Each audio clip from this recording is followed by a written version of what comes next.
There are dozens of really great sheep breeds to choose from, and it's so important to choose the right one for your farm setup and your wool needs.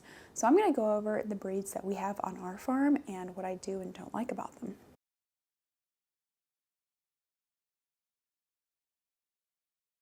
My favorite that we have are the CVM Ramadale sheep.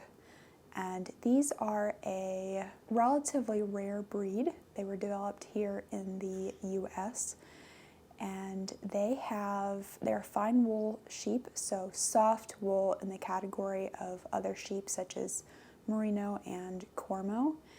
And one of the things I really love about them is they produce a very heavy fleece that is also easier to process than other fine wools. So fine wools can be a little bit tricky to work with and can take a little bit more upkeep to raise, but I really love our Ramadale sheep because not only are the sheep themselves super friendly and calm, but their wool is really, really lovely.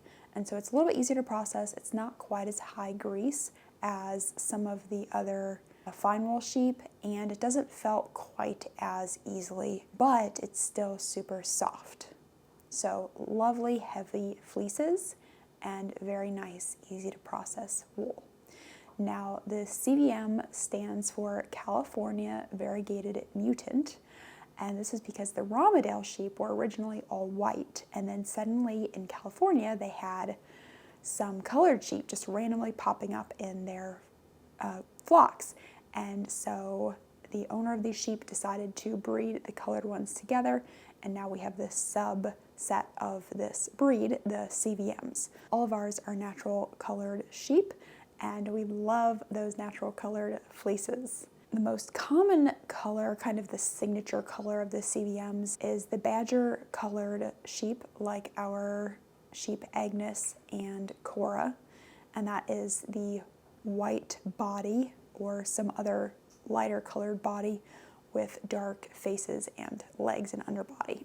Another breed we have on our farm are Finn sheep, and Finn sheep are really cute little sheep. They are also a dairy breed, so multi-purpose with wool and dairy, and they are a little bit smaller. They have an open face and they produce quite nice fleeces. So the open face means that they don't grow wool on their faces or their legs, and the benefit of that is they're a little bit easier to shear, and they're also smaller. So they're smaller and they do produce less wool, but the fleece is very soft and it's very easy to work with. And they're also quite friendly. Sometimes the smaller breeds of sheep are not as friendly, but Finns, the ones I've come across at least, have been quite friendly. I would say the main downside to the Finns that I've experienced, but they're still probably my second favorite breed that we have on the farm, is they can be a little bit more susceptible to internal parasites, and their wool is a little bit prone to felting on the sheep. So if they're in an environment where they're kind of closely crowded and they're all rubbing against each other, their fleeces are a little bit more likely to felt on the sheep. Another breed we have are Romneys, and I love their very gentle personalities, even though they're giant sheep, and they do produce really heavy fleeces.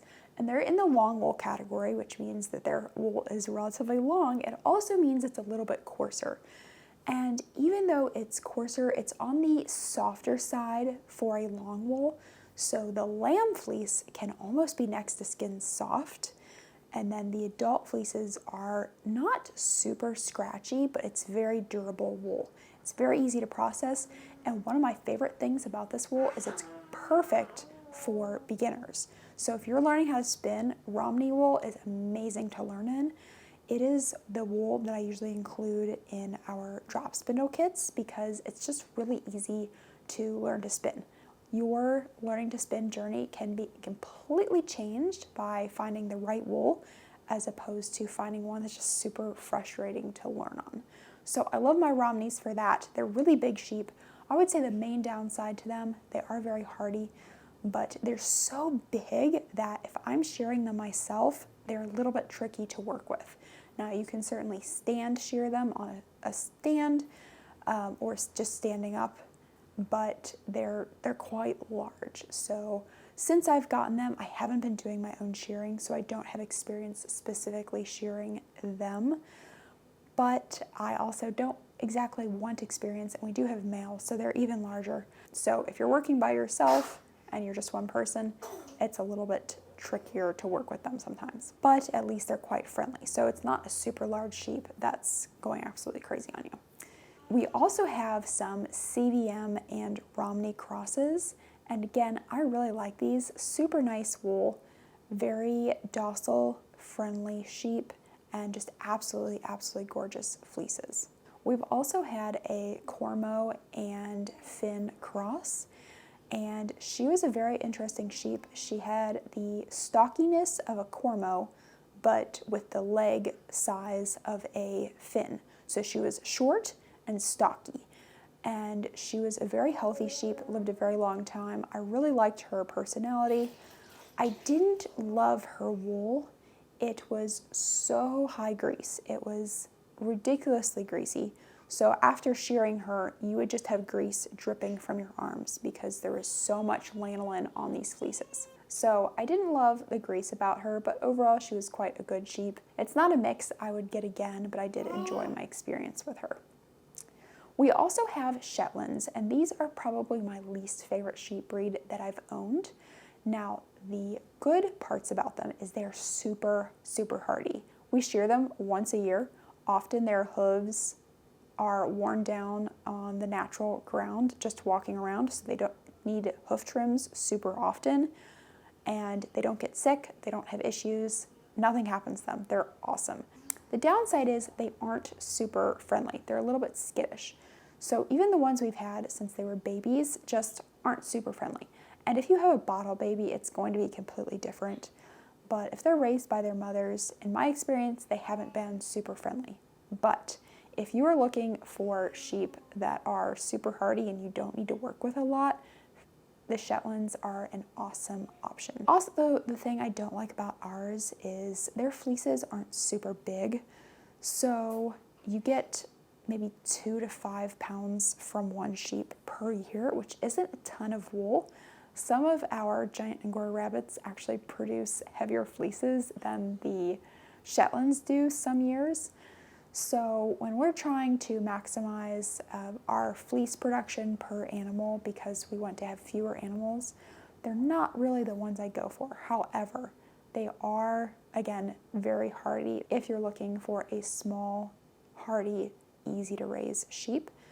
And they do produce quite soft wool. There are 2 different categories of Shetlands. So there are the fine fleeced single coated Shetlands and then the more heritage double coated Shetlands that have coarser and finer fleeces combined.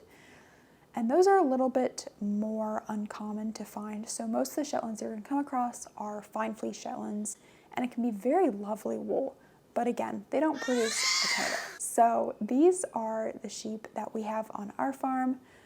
Again, the CVM Ramadales are my favorite, followed by the Finn sheep. And it's lovely to really have a mix of wool in our flock. We love being able to work with different types of wool and also see the different types of personalities in the sheep. And one of the interesting things that I have observed in a mixed breed flock is that the sheep will often go together with their specific breed. So they're all in a pasture together, but the Ramadales will be staying together, and then the Finn sheep will be in another group, and then we have one Shetland currently, and he always seems a little bit left out because he's not exactly sure who to go with. And so it's interesting to see that behavior, that they prefer their own breed, even within the group that they live with full time.